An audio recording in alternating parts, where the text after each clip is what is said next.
সরকার এদের বিরুদ্ধে ব্যবস্থা নেয় নাই, আগেও নেয় নাই, পরেও নেয় নাই, ফলে সরকার এটির পার্ট, যদি নুরুল কবিরের যে ব্যাখ্যা। এটা এটা একটা ননসেন্স, এগুলা কে বলে এগুলা?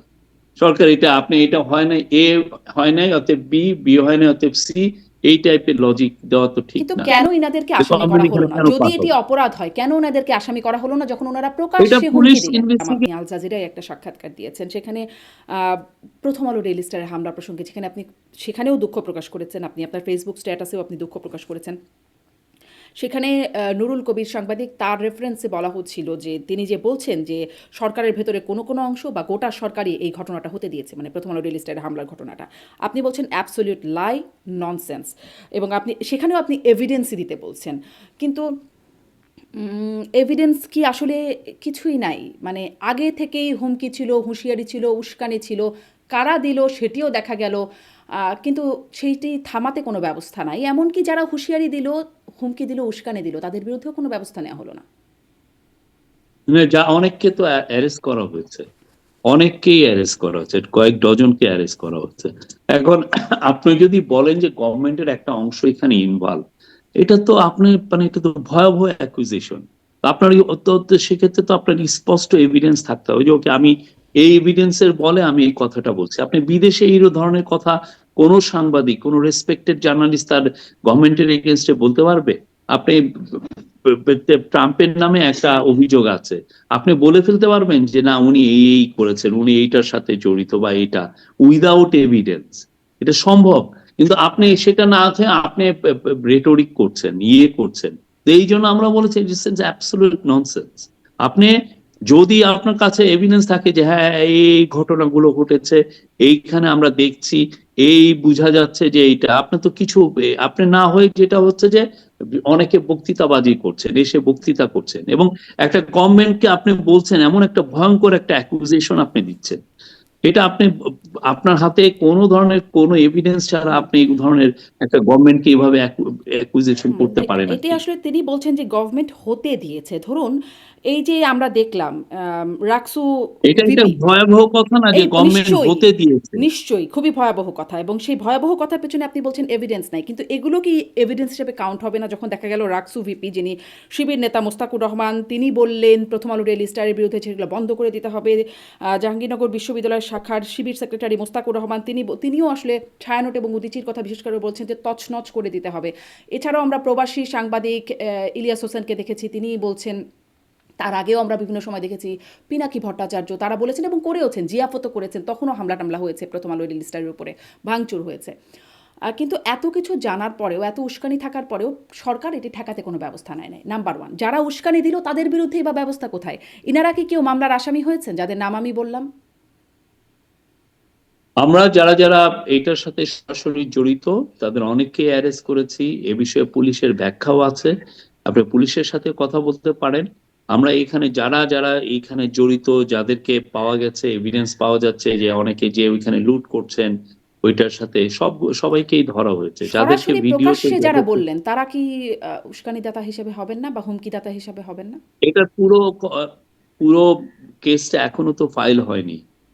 যেটা একটা এখন যেটা হয়েছে, প্রথমে হচ্ছে যে এফআইআর ফাইল হয়েছে। পুরো চার্জশিট কি ফাইল হয়েছে আমার মনে হয় না, আমি কিন্তু এটা আবার চেক করবো। ইনাদেরকে তো আসামিও করা হয় নাই। মানে কাকে কাকে আসামি করা হয়েছে, এটাই তো ধরা আমার, হয়েছে সেটি আমি দেখছিলাম। অজ্ঞাতনামা অবশ্য আমি অনেকে আছেন। আমি এফআইআরটা দেখে তারপরে আমি বলতে পারবো। আর পুরো যেটা ফুল চার্জশিট, এখানে যেমন হাদি হত্যার ফুল চার্জশিটটাই সাবমিট হয়েছে, ওরা 17 জনের নাম নিয়েছে। এখানে ফুল চার্জশিটটা কি দেওয়া হয়েছে কিনা আমি এখনো জানি না, আমার মনে হয় এখনো ফুল চার্জশিটটা সাবমিট করা হয় নাই। কিন্তু যাদের কথায় এগুলো হলো, তাদেরকে মামলার আসামি করা হবে না? মানে ধরেন শেখ হাসিনা ভারতে বসে বসে হুমকি দিচ্ছেন এবং সেই সেটা তো অনুযায়ী নাকি পুলিশ, কাজ হচ্ছে, এটা এজন্য। তো পুলিশ হ্যাঁ। ডিসাইড করবে, এটা তো পুলিশ ডিসাইড করবে, ঠিক না? পুলিশ দেখবে যে তার সাথে কানেকশনটা কি, পুলিশ ডিসাইড করে তখন পুলিশ তার চার্জশিটে কিন্তু আনবে, এটি কি এটা তো একটা পুলিশের এভিডেন্স না ব্যাপার। যে সরকার এর মধ্যে, মানে পুলিশ তো সরকারের পার্ট, সরকার এদের বিরুদ্ধে ব্যবস্থা নেয় নাই, আগেও নেয় নাই, পরেও নেয় নাই, ফলে সরকার এটির পার্ট, যদি নুরুল কবিরের যে ব্যাখ্যা। এটা এটা একটা ননসেন্স, এগুলা কে বলে এগুলা? সরকার এটা, আপনি এটা হয় না, এ হয় নাই অতএব বি, বি হয় না অতএব সি, এই টাইপের লজিক দেওয়া তো ঠিক কিন্তু না। কেন ইনাদেরকে দেখো আসামি আমরা করা এখানে হলো না? কেন যদি পাঠাবো? এটি অপরাধ হয়, কেন ওনাদেরকে আসামি করা হলো না যখন ওনারা এটা প্রকাশ্যে পুলিশ হুমকি দিলেন? ইনভেস্টিগেট করবে, পুলিশ ইনভেস্টিগেট করে অবশ্যই কেস দিবে। যদি দেখে যে কারো এভিডেন্স আছে, কেউ এখানে পুরোপুরি আমরা সম্পৃক্ত, সবাই অবশ্যই পুলিশ দেখলাম এই দেখবে। এভিডেন্সটা একদম মানে প্রকাশ্যে বললেন। পুলিশ কেন দেখল না? এটা পুলিশ তো এখনো ইনভেস্টিগেশন শেষ করেনি। পুলিশকে ইনভেস্টিগেশন আমি তো বললাম যে পুলিশ এখনো চার্জশিট দেয়নি। মানে যাদেরকে ওই মবের মধ্যে দেখা গেল তাদের অনেককে পুলিশ গ্রেপ্তার করেছে বা তাদের নামে মামলা করেছে, কিন্তু যাদেরকে উস্কানি দিতে দেখা গেল এবং তারা স্বীকারও করলেন যে এটি স্লিপ অফ টাং, শিবিরের পক্ষ থেকে তারা বিবৃতি দিয়ে বললেন এটা তাদের ব্যক্তিগত ব্যাপার, এটা স্লিপ অফ টাং, কিন্তু সেই যেখানে যেখানে বলেছেন ঠিক সেখানে সেখানেই হামলা হয়েছে। কিন্তু পুলিশ এখানে আসলে এদের কার কি রোল সেটা পুলিশ ডিসাইড করবে। পুলিশ মনে করে যদি মনে করে যে হ্যাঁ এখানে তার স্পষ্ট লিংক আছে, অবশ্যই পুলিশ চার্জশিটে আনবে। কিন্তু এখনো পুলিশ তো এটা ইনভেস্টিগেশন করছে, পুলিশের ইনভেস্টিগেশন শেষ হোক। আগে যে প্রথম আলো ডেইলি স্টারে হামলা হয়েছিল, জিয়াফত হয়েছিল, তখন কি কোনো ব্যবস্থা হয়েছিল? তখন আমরা ডেইলি স্টার প্রথম আলোতে ওরা হামলাই করতে পারেনি, তার আগেই তাদেরকে ডিসপার্স করে দেওয়া হয়েছে। তাদের গরু জবাই করা সেখানে এগুলো তো হয়েছিল। তারা ওইখানে কম্পাউন্ডের ধারে কাছেও আসতে পারেনি, তাদের অনেক দূরের থেকেই তাদেরকে ডিসপার্স যারা করে দেওয়া বলেছিল, হয়েছে। যারা নির্দেশ দিয়েছিল এই ঘটনাগুলো ঘটানোর জন্য, তাদের আপনি বিরুদ্ধে? ওই সময়ের রিপোর্ট গুলো দেখেন তাহলেই বুঝবেন। কিন্তু তাদের বিরুদ্ধে কি তারা ব্যবস্থা ওইটা নেওয়া হয়েছে? আশেপাশে আসতে পারেনি। তাদের বিরুদ্ধে সরি, তাদের বিরুদ্ধে কি ব্যবস্থা নেওয়া হয়েছে যারা আসলে নির্দেশটা দিয়েছিলেন? ওই সময় যারা আছে দেখুন, ওইখানে তো প্রথম আলোকে তো আর ওরা যে ওইখানে ফিজিক্যালি অ্যাটাক করেছে কিনা পুলিশ আপনাকে ভালো বলতে পারে, বাট আমি যেটা জানি সে সময় আমি দেখেছি, আমি তখন খুব ক্লোজলি এটা মনিটর করেছি, ওরা ওই ওই অত দূর পর্যন্ত যেতেই পারেনি। পারেনি বলে উস্কানিটা কি অপরাধ না? উস্কানিটা তো অপরাধী। আমি ওরা তখন কি কারণে প্রোটেস্ট করেছে ওইখানে স্পষ্ট ভাবে আছে, আপনি একটু দেখে নিন।